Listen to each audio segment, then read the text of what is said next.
साथियों, education department की तबादला नीति को लेकर बड़ी खबर आ रही है। लाइव देखते हैं शिक्षा मंत्री जी और न्यूज 18 राजस्थान। इसके साथ ही विभिन्न आज मंत्री भी लाइव हैं। इस नीति को लेकर क्या चर्चा है, सदन में क्या चर्चा बन रही है, देखते रहिए अंत तक।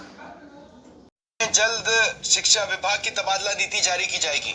शिक्षा मंत्री डॉक्टर बी डी कल्ला ने कहा, ये जानकारी दी है। मुख्य सचिव के माध्यम से नई नीति को मुख्यमंत्री तक पहुंचाया जाएगा। कैबिनेट में भी ये नई तबादला नीति जा सकती है। सीएम के अनुमोदन के बाद कभी भी तबादला नीति जारी हो सकती है। बजट में जेएलएन मार्ग पर एजुकेशन हब बनाने की घोषणा हुई है। शिक्षा मंत्री ने एजुकेशन हब को शिक्षा के लिए अहम बताया है। शैक्षणिक संस्थाओं और शिक्षा के विकास के लिए एजुकेशन हब नई दिशा देगा, ये उन्होंने कहा है।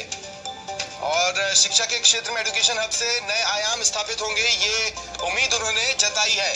पर बड़ी खबर इस वक्त की यही है। देखिए, तबादला नीति जो प्रदेश के दोनों ही प्रमुख दल समय समय पर वादे तो इसको लेकर करते रहे कि जल्द बनाया जाएगा, जल्द बनाई जाएगी, जल्द बनाई जाएगी, लेकिन ऐसा हुआ नहीं।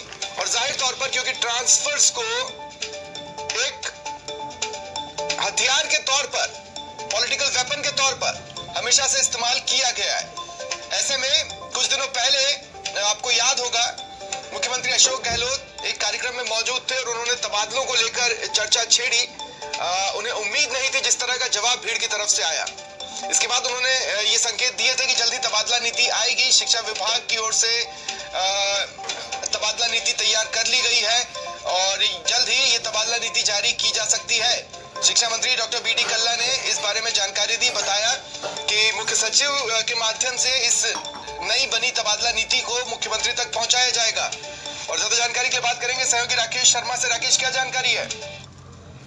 बिल्कुल, देखिए स्वप्निल, अभी जैसा शिक्षा मंत्री डॉक्टर बी डी कल्ला से बात हुई, उन्होंने ये कहा कि शिक्षा विभाग में तबादला नीति तैयार हो गई है। फाइल है, फाइल को अब मुख्य सचिव के पास भेजा जाएगा और मुख्य सचिव इसको मुख्यमंत्री के पास भेजेंगे। हो सकता है उन्होंने ये भी स्पष्ट किया है कि उससे पहले इस फाइल को कैबिनेट में भी, क्योंकि तबादला नीति शिक्षा विभाग की जो है वो बहुत महत्वपूर्ण है और बहुत बड़े महकमे से जुड़ी हुई है। प्रदेश भर के शिक्षकों की तबादला से ये जुड़ी हुई नीति है, तो ऐसे को कैबिनेट में भी इसको रखा जा सकता है और उसके बाद जल्द ही सरकार जो नई शिक्षक तबादला नीति है उसको जारी कर सकती है। यानी अब तक जो तबादला नीति का इंतजार किया जा रहा था, शिक्षक जो बहुत लंबे समय से इंतजार कर रहे थे, उनके लिए बड़ी राहत की खबर है कि सरकार ने शिक्षकों की तबादला नीति की जो रूपरेखा है, उसका जो प्रारूप है वो फाइनल कर लिया है। अब मुख्यमंत्री से अनुमोदन के बाद या इसकी विधिवत जो प्रक्रिया है उसकी पूरी होने के बाद ये जारी हो सकती है।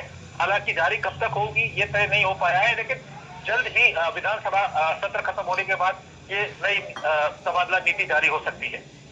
जी राकेश, आपको भी पता है, मैं भी इस बात को जानता हूं कि अगर कोरोना काल नहीं होता तो प्रदेश के लोग ये बहुत अच्छे से जानते हैं कि प्रदेश में एक पांचवा मौसम होता है जिसे तबादला सीजन कहा जाता है, तबादले का मौसम, और तब लोगों की दौड़ जयपुर की ओर लगती है। इस नीति के बाद वो रुक सकती है। और खास बात ये भी है कि बजट में जो पुरानी पेंशन की घोषणा की, उसके बाद ये दूसरी ऐसी चीज है जो कर्मचारियों के बीच में खुशी की लहर लेकर आ सकती है।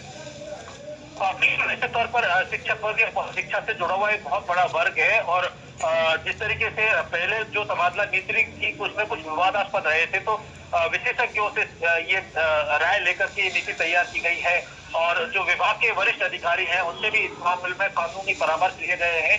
उसके बाद ये नीति तैयार की गई, यानी जो तबादला नीति का मसौदा है वो पूरी तरीके से तैयार हो गया है। तो शिक्षा विभाग के जो तमाम शिक्षक है उनके लिए बड़ी ये खबर है, क्योंकि ये जो तबादला नीति है ये दिशा और दशा तय करेगी कि किस आधार पर शिक्षकों का कहां पर स्थानांतरण किया जाना है, कितने शिक्षकों का इस तबादला नीति के बाद जो है ट्रांसफर पोस्टिंग होना है। क्योंकि सरकार अब जो है 2023 में चुनाव आ रहे हैं, जिस तरीके से कर्मचारी वर्ग को राहत दी है, निश्चित तौर पर शिक्षकों को भी इस तबादला नीति में राहत देने की कोशिश की जा सकती है।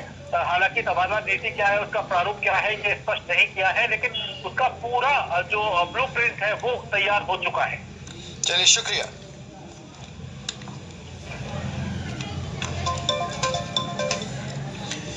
भरतपुर से बड़ी खबर है, दहेज नहीं मिला तो बारात ही नहीं आई। सजी धजी दुल्हन दूल्हे का इंतजार करती रहे।